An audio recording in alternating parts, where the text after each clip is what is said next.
किसी ने सही कहा है, जो नहीं है हमारे पास वो ख्वाब है, पर जो है हमारे पास वो लाजवाब है।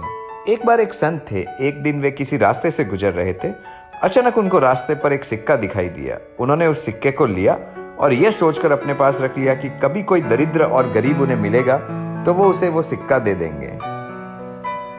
कई दिन गुजर जाने के बाद भी संत को कोई दरिद्र ऐसा नहीं मिला जिसे वो सिक्का दे सके।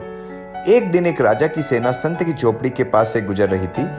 राजा अपनी सेना लेकर पड़ोस के राज्य पर आक्रमण करने जा रहा था। जब राजा को संत के बारे में पता चला तो वो संत के पास विजयश्री का आशीर्वाद लेने पहुंचा। राजा ने संत को प्रणाम किया और कहा, महाराज, मैं पड़ोस के राज्य पर आक्रमण करने जा रहा हूं ताकि मेरे राज्य का विस्तार हो सके।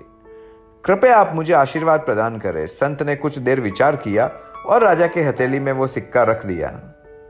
यह देखकर राजा हैरान और क्रोधित हो गया। उसने संत से कहा, महाराज, मैं राजा हूं, कोई भिखारी नहीं, जो आप मुझे एक भिखारी की भांति सिक्का दे रहे हैं। संत ने राजा से प्यार से कहा, कुछ दिन पहले मार्ग में मुझे यह सिक्का मिला था। मैं तो सन्यासी हूं, मुझे इसकी कोई जरूरत नहीं। मैंने यही सोचकर सिक्का अपने पास रख लिया कि कभी कोई दरिद्र मिलेगा तो उसको दे दूंगा। आज मुझे तुम्हें देखकर लगा कि दुनिया में तुमसे ज्यादा गरीब कोई है ही नहीं। तुम्हारे पास इतना बड़ा राज्य होने के बावजूद भी तुम उसमें खुश नहीं हो और बड़े राज्य की लालसा है। आज दरिद्र आदमी की तलाश समाप्त हुई। यही कारण है कि मैंने यह सिक्का तुम्हारे हाथ में दिया है। संत की बात सुनकर राजा को अपनी गलती का एहसास हुआ। उसने युद्ध का विचार त्याग दिया। आपके पास जो कुछ नहीं है उसके लिए दुखी होने से आपको कुछ नहीं मिलेगा।